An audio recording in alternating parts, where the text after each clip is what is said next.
할렐루야. 오늘도 여러분의 삶 가운데 주님의 은혜가 가득하시기를 간절히 바랍니다.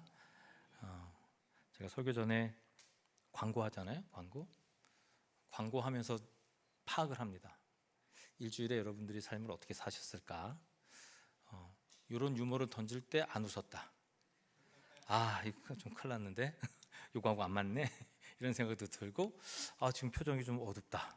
이거 어떻게 살려야 되지? 이런 생각도 좀 하고.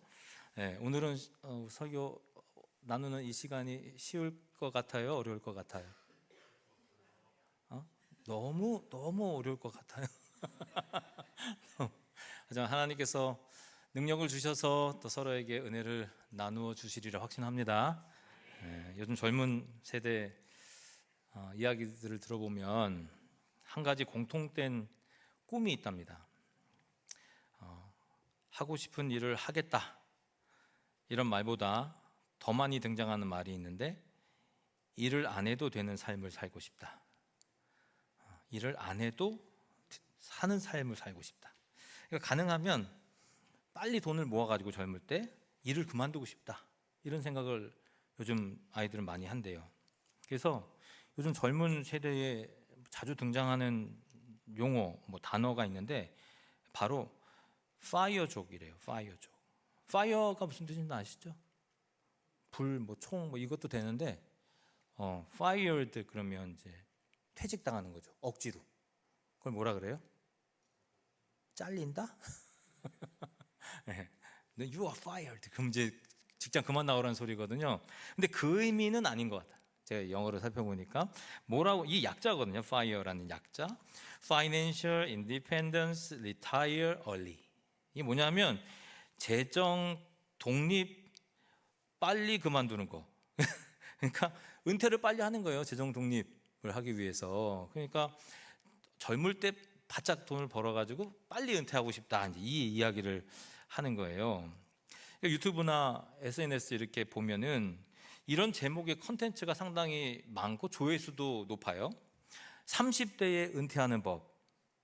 나 늦었네. 30대에 은퇴하는 법. 요즘에는 하도 주식 많이 하니까 배당으로 평생 먹고 사는 법, 그런 것도 있나 봐요. 배당으로 먹고 사는 법. 월세 수입으로 평생 노는 삶. 이건 제목이에요. 제목. 그 컨텐츠의 제목.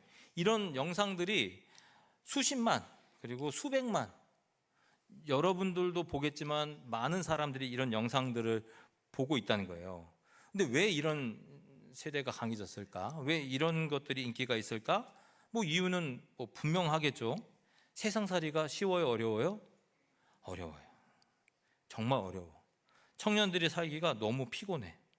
경쟁은요, 갈수록 치열해져요. 그리고 집값은 청년들이 언급하기에도 너무 높아지고 있고, 세대 간의 갈등, 이건 말할 것도 없어요. 세대 간의 갈등. 결혼했냐, 왜 안 낳냐, 왜 혼자 사냐, 이런 얘기 그냥 아무렇지도 않게 물어보는 어른들 그냥 그냥. 그러니까 쉽지 않아.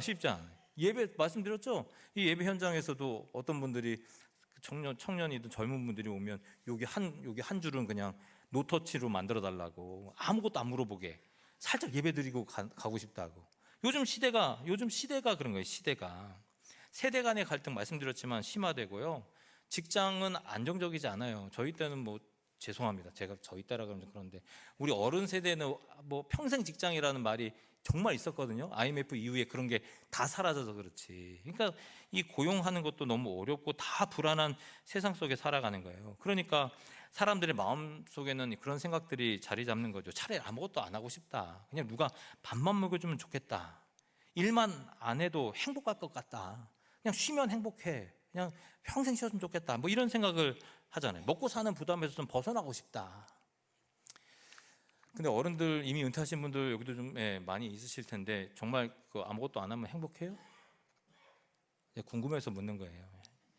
전 답은 알고는 있지만 조사한 내용이 있기 때문에. 행복하냐? 정말 행복하냐? 사람이, 아이들이 특히 꿈이 바뀌었대요. 꿈이 예전에는 무엇을 이루겠다 그러잖아. 너 뭐 할래? 그러면 나 대통령. 안 그러셨어요? 나 대통령. 그리고 나 과학자 이러면서 나는 이 저 공동체를 이 나라를 뭐 잘 해보고 싶다 뭐 이런 마음들 있었죠? 아니에요? 뭐 저는 뭐 아버님 목회하셨으니까 목회자 절대 그러지 않았습니다. 내가 저 모습을 보고 나도 똑같이 살아야 돼. 아우 나 저거 절대 못해. 쉽지 않아, 쉽지 않아. 삶이 쉽지 않아요. 그러니까 이런 어떤 내가 뭘 하고 싶다 했을 때 예전에는 대통령, 과학자, 공동체를 내가 어떻게든 한번 불살라 보겠다 뭐 이렇게 했는데 요즘에는 어떻게 하면 일을 안 할까?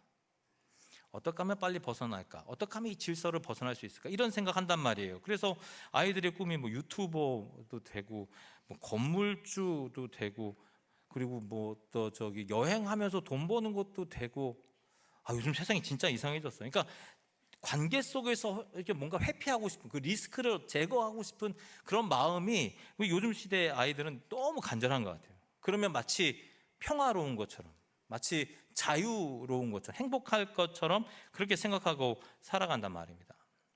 말씀드렸잖아요. 우리 어르신들 뭐 이제 어느 정도 연세가 되면 저 나이 또래도 그렇지 은퇴하시는 분들 참 많은데 정말 아무것도 안 하면 행복해지냐고요. 젊은 사람들한테 그런 얘기 좀 해주세요. 정말 행복해지냐? 정말 행복해지냐? 생업전선에서 한 발짝 물러나면 정말 그 삶이 부담이 없어지냐? 여기 흥미로운 연구가 있는데 심리학자 미하이 칙센트미하이라는 분이 쓴 책이 있어요. 이분은 행복 연구가거든요. 행복, 어떻게 하면 행복할까? 그래서 몰입의 즐거움이라는 책이 있어요. 근데 이 책의 내용을 쭉 한번 살펴보면 놀면 좀 행복할까 그랬더니 놀고 있을 때가 행복의 기준이 아니다 그래요.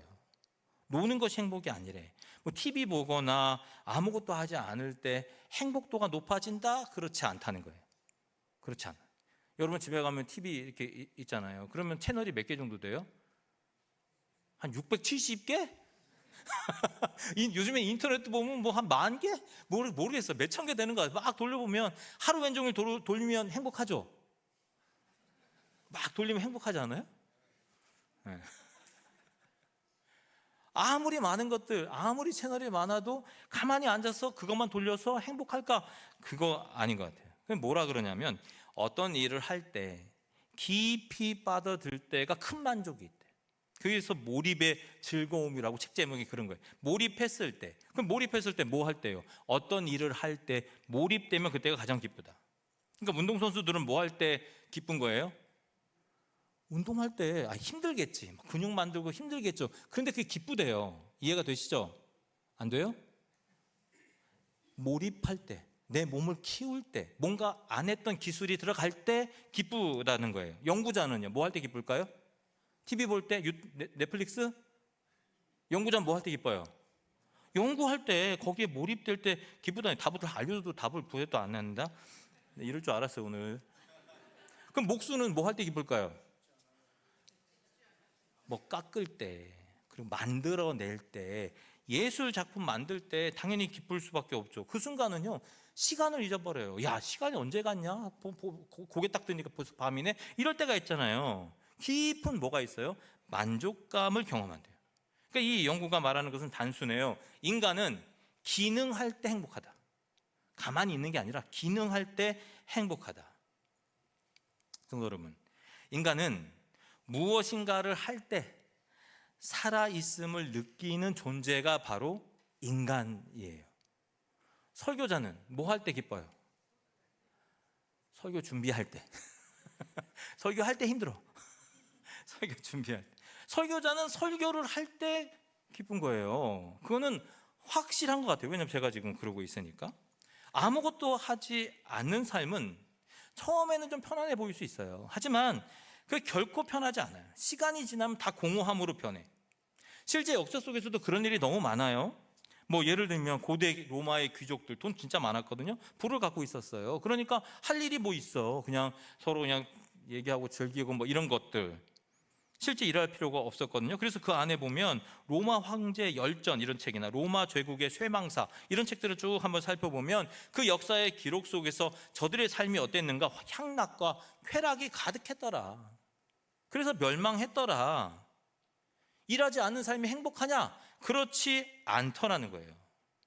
철학자 버트런드 러셀이라는 분이 행복의 정복이라는 책에서 인간의 불행 중 많은 부분은 의미 있는 일을 하지 않을 때 불행이 시작된다. 그렇게 이야기하거든요.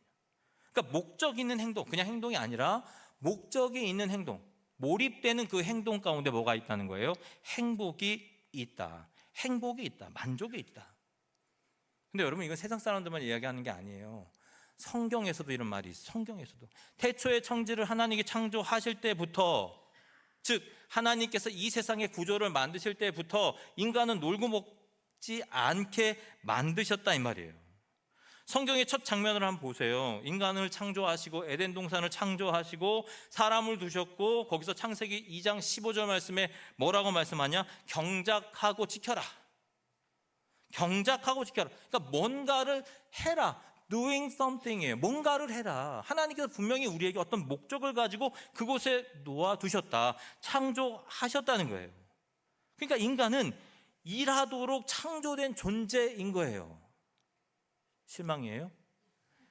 일하도록 창조된 존재. 그래서 아무것도 하지 않는 삶은 잠시는 편해 보일 수 있는데 결코 평안한 삶이 될 수 없어요.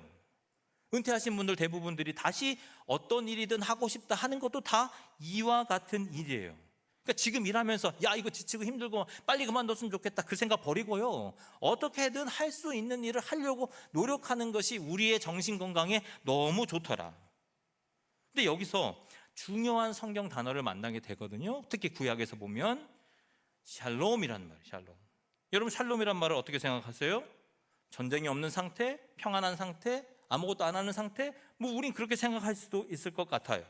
사실 그래서 유대인들이 이 구약의 율법을 공부하면서 샬롬, 그러니까 우리 거룩한 날, 뭐 하나님 성기나 이 안식일 날에는 아무것도 하지 말아야지. 지금도 역시 그렇거든요. 어디 호텔 가면 안식일에는 그 층부터 다 모두가 다 켜 있다 그러잖아요. 누르지 않고 항상 열리는 거야. 매 층마다. 우리나라 같은 우리 같은 경우라면 배달하는 분들 많은데 이거 막 미칠 일인 거죠. 매 층 열리니까 빨리빨리 하고 끝나야 돼. 근데 그게 마치 거룩한 것처럼, 아무것도 안 하는 게 평화를 지켜주는 것처럼, 그것이 내 마음에 안정을 주는 것처럼 유대인들은 그렇게 살아갔다 이 말이에요. 근데 정말 구약이 말하는 샬롬이 그 뜻이냐? 아니잖아요. 저와 여러분 다 아는 얘기죠. 아니에요. 그 뜻이 훨씬 깊은 의미가 담겨져 있어요. 그러니까 샬롬은 단순히 평온한 상태, 아무것도 안 하는 상태, 릴리즈한 상태, 그 상태가 아니에요. 샬롬은 뭐냐면 하나님이 의도하신 그 모습대로 존재하는 상태. 하나님 우리를 만드셨어요. 그리고 경작하며 지키라 하는 그 상태, 그 상태가 바로 샬롬이다라는 거예요. 샬롬. 다시 말하면 삶이 제 기능을 할 때, 존재가 그 존재의 목적을 이룰 때 그 상태를 성경은 샬롬이라고 부른단 말이에요. 어때요? 여러분들의 지금 상태는 샬롬인가요? 하나님께 지금 온 마음 다해 예배하고 있는 이 상태, 하나님께서 세우신 그 기능을 잘 감당하는 이 상태, 여러분의 마음의 상태는 샬롬인가요? 끝나면 뭐 먹지? 이건 샬롬 아니에요. 끝나면 뭐 하지? 끝나면 이렇게 해야지. 이거 샬롬 아니라니까요. 그건 멈춤의 상태가 아닌 거예요. 주님의 뜻에 따라 기능하는 상태가 바로 샬롬이다라는 거 여러분 꼭 기억하시기를 바랍니다. 그렇다면 오늘 말씀에 이 샬롬이 등장하나요? 등장하죠. 평화라는 말이 등장하거든요. 평화, 평강, 화평, 이게 바로 샬롬이에요. 샬롬. 그러니까 사도 바울은 이 상황을 바라보면서, 특히 성도들의 상황을 바라보면서 아주 놀라운 선언을 하는 거예요. 그는 우리의 뭐라고요? 화평이신지라. 그는 우리의 뭐라고요? 화평이신지라. 그가 누군데요? 예수 그리스도가 화평이 되신다. 우리의 샬롬이 되신다. 구약의 모든 사람들, 구약에 익숙한 이 유대인들 지도자들은 생각하지도 못했던 선언을, 깜짝 고백을 지금 사도 바울은 이 말씀을 통해서 해 주신다는 말이에요. 여러분, 이 말이 어떤 의미일까요? 어떤 일을 하시기에 샬롬이 되신다고 그렇게 강력하게 이야기하는 걸까요? 오늘 이 말씀을 조금 더 깊이 살펴볼 필요가 있겠다 싶어요. 사도 바울은 이렇게 선언합니다. 에베소서 2장 14절. 같이 한번 이 말씀을 같이 한번 읽어봤으면 좋겠는데, 2장 14절 같이 한번 못 읽겠죠? 제가 읽겠습니다. 그는 우리의 화평이신지라. 같이 한번 읽어볼까요? 시작. 그는 우리의 화평이신지라. 그는 우리의 화평이다. 이 화평이라는 단어가 뭐라고요? 샬롬이라니까요. 샬롬. 우리는 이 샬롬이라고 하는 건 감정으로 생각할 경우가 많아요. 마음이 좀 편안한 상태, 그렇잖아요. 쭉 편안한 상태, 아무도 나를 건들지 않는 그 상태, 전쟁이 일어나지 않는 그 상태, 갈등이 없는 그 상태, 조용한 그 상태. 하지만 성경에서 말하는 샬롬은 그런 게 아니에요. 더 깊은 개념이에요. 더 깊은. 말씀드렸죠. 구약에서의 샬롬은 단순히 평화를 뜻하지 않는다고. 샬롬은 온전함을 뜻해요. 온전함. 그 온전함이란 말은 영어로 보면 perfect거든요. 완전함이거든요. 근데 우리가 완전할 수 있는 존재예요? 그렇지 않아요. 완전할 수 없는 존재예요. 그럼에도 불구하고 주님께서는 우리에게 완전함을 요구하신다 이 말이에요. 너의 뜻대로가 아니라 예수 그리스도로 말미암아 완전해질 수 있다는 얘기예요. 그 상태가 샬롬이에요. 샬롬. 하나님의 세우신 목적대로 기능하는 상태, 하나님이 창조하신 질서가 제대로 작동하는 상태, 성도가 성도의 모습으로 살아가는 상태, 직장인이 그 직장에서 최선을 다하며 살아가는 상태, 가정주부가 남편과 아이들을 위해서 케어하는 그 상태, 하나님께서 나를 두신 그 목적대로 사용되는 상태, 작동되는 그 상태가 바로 샬롬이에요. 샬롬. 그러니까 샬롬은 단순히 문제가 있다 없다를 뜻하지 않아요. 모든 것이 제자리에 있는 상태, 모든 것이 제자리에 있는 상태. 여러분 방을 한번 보세요. 여러분 방이 깨끗한가 아닌가는 무엇으로 평가되는 줄 아십니까? 쓰레기가 있냐 없냐로 평가되지 않아요. 쓰레기 있는 건 당연해. 왜냐하면 사람 사는 세상이니까. 뭐가 있으면 깨끗한 상태가 되는 거예요? 휴지통. 쓰레기가 휴지통 안에 있으면 깨끗한 가정이 되는 거예요. 깨끗한 방이 되는 거예요. 없는 게 깨끗한 게 아니에요. 없는 거는 빈집이지. 사람 살지 않고 생명 없는 곳이고. 사람이 산다면 샬롬한 상태는 쓰레기통에 쓰레기가 가지런히 있는 상태가 바로 샬롬이다 이 말이에요. 예를 한번 들어볼게요. 사람의 몸을 한번 생각해 보세요. 몸에 병이 하나도 없는 상태라고 생각해 보세요. 여러분 제 몸이 병이 없는 상태일까요? 병이 뭐 있어 보일까요? 큰일 났네. 건강해 보이잖아요. 아니 팔도 안 움직이고 막. 과연 그게 건강한 상태냐? 과연 그 몸에 병이 없다, 보이는 게 뭐 건강한 모습이다라고 해서 그것만으로 건강하다고 설명할 수 있겠느냐? 그렇지 않아요. 건강이라는 건요, 심장이 뛰고 폐가 숨쉬고 신경이 반응하고 근육이 움직이고 모든 기관이 조화를 이루어 기능하는 상태가 바로 건강이에요. 그게 바로 샬롬이라고요. 각 몸의 기관이 제 역할을 할 때 그것이 샬롬이요, 그것이 건강이에요. 건강. 예전에 제가 아는 은사님, 우리 고등학교 때 체육 선생님인데 그분은 새벽에 꼭 5시에 일어나신대. 저보다 늦게 일어나면 지금 생각하면 5시에 일어나신대. 그러고 나서 꼭 물 한 잔을 드신다는 거예요. 근데 저도 그때 그 말을 듣고 항상 그게 습관이 됐거든요. 근데 물을 마시면 어떤 효과가 벌어지느냐? 물이 뭐 기도로 들어가서 위 나와서 어디 가는 것들이 다 느껴진대요. 하나하나가 다 느껴진대. 세포에 물이 공급되고 살아나는 것처럼 그런 건강이 느껴진다는 거예요. 여러분 그게 건강이에요. 그게 샬롬이라고. 물이 들어갔는지 밥이 들어갔는지 뭐가 들어갔는지 꽉 막혀서 아무것도 느껴지지 않는 상태, 겉으로는 멀쩡해 보여도 그것은 병든 몸이다 이 말입니다. 그러니까 성경에서의 샬롬도 그런 개념이에요. 삶이 제 기능을 할 때, 관계가 제자리를 찾을 때 그게 바로 샬롬이에요. 샬롬. 근데 문제는 뭔지 아십니까? 예수 그리스도께서 바라보시기에 이 세상은 샬롬이 깨졌다라고 말씀하시는 거예요. 왜 깨졌습니까? 본문에서 뭐라고 말하는 거예요? 2장 14절에 보니까 먼저 원수가 되었다 그렇게 말하거든요. 왼수가 되었다. 왼수. 여기서 왼수는 누굽니까? 아내, 남편, 아이들 다 왼수지. 다 왼수. 바울은 인간의 상태를 적대적 관계로 지금 이야기하는 거예요. 원래 사람은 어떻게 탄생되었는데? 협력적 관계로 창조되었는데 인간은 그렇게 살지 못한다는 거예요. 창세기를 보면 하나님께서 인간에게 공통적인 사명을 주셨는데 창세기 1장 28절에 뭐라 그러냐면 모든 생명을 다스려라 그러거든요. 너네가 모든 생명을 다스려. 이거는 어느 한 사람에게 주신 목적이 프로젝트가 아니라 우리 공동의 프로젝트인 거예요. 그런데 관계가 깨지면 어떻게 될까요? 협력 관계는 아니요, 경쟁 관계로 바뀌어요. 협력 대신에 비교하고 산다고요. 그러니까 현대 사회는 협력 구조가 아니고 경쟁 구조잖아요. 끊임없이 경쟁하고 승리한 사람만 칭송받는 세상이 지금 우리가 살아가는 세상이죠. 여러분 그런 세상을 살아오셨잖아요. 지금 청년들은 그런 세상을 살아오고 있다니까요. 샬롬이 깨진 상태예요. 무너진 상태라는 거예요. 서로 돕지 않아요. 서로 밀어내요. 이것이 인간 사회의 비극인 거예요. 비극. 샬롬이 무참히 깨진 모습. 본문은 또 이렇게 말합니다. 서로에게 뭐가 있다고? 막힌 담이 있다고. 보이지는 않지만 담을 쌓아놓고 산다는 말이에요. 관계 안에 보이지 않는 벽, 사람 사이에 생기는 벽. 여러분 이 벽이 깨지지 않으면 협력도 사라지고요, 사명도 멈춰요. 왜? 함께 이루어라 라는 하나님의 사명을 이루지 못하니까. 일단 말이 안 통해. 아까 찬양하는데 잘 안 되죠? 몸 찬양하고 싶은데 손이 안 올라가죠? 말이 안 통한다니까. 지역 그거 차이 엄청 크죠?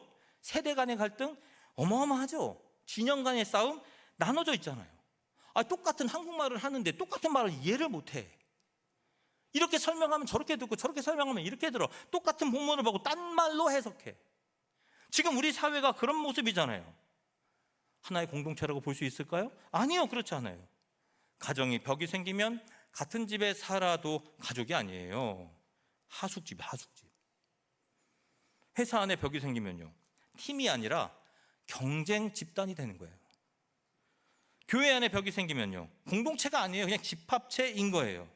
그러니까 사명은 개인의 문제, 그 능력의 문제가 아니라 관계의 구조가 무너지고 깨질 때 그 사명은 발견할 수가 없어요. 그러니까 바울은 이 두 가지를 이야기하는 거예요. 즉 관계가 끊어진 상태이기에 샬롬은 깨졌다. 너희가 서로 원수처럼 비교하고 전략적으로 살기에 샬롬은 깨진 것이다 라고 지금 표현하고 있는 거예요. 성도 여러분, 이게 단순히 감정의 문제라고요? 이게 감정이 누가 낫다 누가 못하다 능력의 차이라고요? 그렇지 않아요. 근본적인 이유가 있어요. 근본적인 이유가 오늘 본문의 바로 이전에 13절에 뭐라고 표현하냐면 이렇게 말씀하고 있어요. 같이 한번 이 말씀을 읽어보겠습니다. 시작. 이제는 전에 멀리 있던 너희가 그리스도 예수 안에서 그리스도의 피로 가까워졌느니라. 예, 전에 멀리 있던 너희가 그리스도 안에서 가까워졌다 그러잖아요. 그럼 지금 중요한 게 뭐예요? 그리스도 안에서 가까워진 거 맞아. 근데 그 전에 어떤 상황이라는 거예요? 멀리 있었다. 누구랑 멀리 있는 거예요 지금? 하나님, 창조주랑 멀리 떨어져 있었다. 하나님과 멀어진 상태 때문에 결국 우리의 관계가 어떻게 되었더라? 깨졌더라. 샬롬이 깨지는 결과는 과연 무엇 때문이냐? 하나님과의 관계가 멀어졌기 때문이다. 멀어지면 어떤 일이 벌어지는 줄 아십니까? 내가 어디로 가는지 몰라요. 내가 무엇을 해야 되는지도 모른다니까요. 내가 이곳에서 예배하지만 내가 이곳에서 왜 예배하는지 잘 몰라요. 그냥 스쳐 지나가다가 건물이 좋아서 들어왔다. 그냥 가다가 뭔가 예배 드리고 싶어서 왔는데 그냥 뭔가 마음이 나를 인도해 주시는 그 웰커머가 너무 예뻐서 이 자리에 참석했다. 이 정도 수준으로밖에 생각이 안 된다고요. 왜 오셨냐고요. 왜 이곳에서 우리가 예배하냐고요. 왜 우리가 하나의 공동체를 이루어 나아가냐고요. 왜 우리가 이 지역을 섬기냐고요. 이것까지 생각을 못한단 말이에요. 왜 못해? 왜? 하나님과의 관계가 멀어졌기 때문에. 여러분, GPS가 차량을 인도하잖아요. 내 목적지로 가게 만들잖아요. 근데 때로는요, 예전에, 지금은 그런 사고가 없는데 예전에는 GPS가 끊어질 때가 있었어요. 한 4개, 3개를 잡아야, 위성을 잡아야 GPS가 운영이 되는데 그게 한두 개가 끊어지면 한두 개만 잡으면요, 그 목적지를 잘 인도하지 못한단 말이에요. 그러니까 그 신호가 끊어지면 차는 기동하고 있는데 어디로 가는지를 모른단 말입니다. 이게 즉 관계가 깨어지면, 누구와의 관계? 하나님과의 관계가 깨어지면 내가 성도임에도 불구하고 성도의 모습처럼 안 살아요. 내가 인간임에도 불구하고 인간처럼 안 살아요. 뭐처럼 살아요? 짐승. 인간임에도 짐승처럼 비교하고 뺏어먹고 싸우고 생각하지도 못할 생각을 하고 비교하고 그렇게 살아간단 말이에요. 누구와 관계가 끊어지면? 창조주이신 하나님과의 관계가 끊어집니다. 여러분, 많은 사람들이 실제로 열심히 살아갑니다. 열심히 일해요. 열심히 공부해요. 열심히 돈을 벌어요. 제 아이도 열심히 공부해요. 근데 어느 순간 이렇게 생각해요. 왜 사는지 모르겠다? 그럼 그거 어떻게 해요? 하나님 앞에 가서 얘기하면 어떻게 해요? 내가 왜 이렇게 열심히 살았는지 모르겠다. 열심히 살았는데 어떤 방향으로 가야 될지 모르겠다. 제가 우리 아이 훈육하는 방법은 다른 게 없어요. 하나님이 지금 너에게 주신 그 귀한 재능을 잘 사용해라. 그리고 하나님의 때에 그 재능을 펼쳐라. 다른 게 뭐가 있어요? 다 각자 재능은 다른데. 하나님과의 관계, 그 하나만 얘기해요. 다른 거, 뭐 수학 어디까지 했니? 뭐 풀었니? 뭐 얼마 맞았니? 왜 그랬니? 아이고 바보. 이렇게 안 한다고요. 하나님과의 관계가 제대로 됐냐? 이거 하나만 물어봐요. 하나님과의 관계가 무너지면 삶의 목적이 흐려지고요, 결국 사명이 깨지는 거예요. 샬롬이 깨진단 말이에요. 성도 여러분, 서로 원수가 되고 왜 막히니? 왜 말이 안 통하니? 왜 주님과 멀어지게 됐냐? 너무 쉬워요. 이건요, 죄 때문에 그래. 죄. 어떤 사람들 내가 왜 죄인이냐 그러거든요. 난 죄인 아닙니다. 난 잘 살아요. 그렇게 핑계 대고 싶으세요? 난 죄인 아니라고? 성경에 분명히 우리가 죄인이라고 돼 있는데 나는 아니라고? 그렇게 말하고 싶으세요? 그럼 은혜가 되겠어요? 삶의 만족으로 전락되는 거죠. 아, 오늘 말씀 좋았어. 나에게 딱 왔어. 이게 끝나는 거죠. 십자가의 보혈의 은혜가 우리의 생명을 살렸다라는 그 과정 자체가 끊어져 있는데 어떻게 우리가 이런 상황 속에서 하나님을 예배하고 주님을 찬양하겠어요? 안 되죠. 진단이 잘못되니까 치료조차가 안 돼요. 그냥 굴러가는 거예요. 어디로 가는지도 모른 채. 죄가 뭡니까? 하마르티아 이러거든요. 죄를. 그럼 무슨 뜻이냐면 표적을 놓친 상태, 목표에 도달하지 못한 상태. 그러니까 죄는 단순히 도덕적 잘못이 아니에요. 죄는 인간 전체를 뒤틀어 버린다고요. 하나님의 관계가 깨져버렸다고요. 그로 인해서 사람과의 관계가 깨진다고요. 내 내면도 분열돼요. 항상 불안과 염려 가운데 살아갈 수밖에 없어요. 온전한 삶을 살 수 있겠습니까? 그 상황을 온전하게 판단할 수 있겠어요? 그래서 인간은 기능을 잃어버린 거예요. 사명을 잃어버린 거예요. 목적을 잃어버린 거예요. 방향을 잃어버렸어요. 왜 사는지 몰라요. 샬롬이 무너진 상태. 그런데 사도 바울은 뭐라고 말합니까? 그는 우리의 화평이신지라. 그는 우리의 샬롬이 되신지라. 예수 그리스도가 바로 우리의 샬롬이라는 거예요. 너가 믿고 있는 그 예수 그리스도, 너와 합일된 그 예수 그리스도가 샬롬이 되신다. 예수님 자체가 샬롬이다. 이것이 복음의 깊은 진리인 거예요. 나는 그걸 까먹고 사는 거예요. 내 안에 누가 계신지조차도, 내 안에 누가 계신지 모르니까 샬롬이 내 삶에 나타날 수가 없는 거잖아요. 그가 하신 일이 뭡니까? 에베소서 2장 14절 말씀, 막힌 담을 육체로 허셨다. 진짜 그 당시에 이방인과 유대인들 상황에서는 절대로 합일될 수가 없는 상황이잖아요. 그리고 유대인이 머무는 그 성전에는 이방인들이 들어갈 수조차도 없었어요. 사가들에 따르면 뭐라고 써 있냐면 딱 그 벽 앞에 이방인이 이 선을 넘으면 죽음에 대한 책임은 너에게 있다. 넘어오면 넌 죽는다. 그러니까 어떤 누구도 그 벽을 넘어설 수가 없다는 말, 실제로 장벽이 있었어요. 그런데 예수님은 말하는 거잖아요. 그 장벽을 무너뜨렸다. 내가 완성했다. 십자가에서 그 벽이 무너졌다. 그러므로 예수 그리스도 안에서 새로운 공동체가 탄생했다. 유대인도 아니고 이방인도 아닌 새 사람이 되었다. 이것이 바로 샬롬의 회복입니다. 바울은 이렇게 말합니다. 에베소서 2장 16절 말씀입니다. 또 십자가로 이 둘을 한 몸으로 하나님과 화목하게 하려 하심이라. 샬롬은 단순히 마음의 평안이 아니에요. 샬롬은 관계의 회복입니다. 하나님과의 관계의 회복. 그로 인해서 사람과 사람과의 관계가 회복되는 거예요. 삶의 방향이 회복됩니다. 성도 여러분, 십자가는 단순히 죄를 용서하는 사건이 아니에요. 십자가는 우주적 질서를 회복하는 사건이에요. 깨어진 샬롬을 다시 세우는 사건.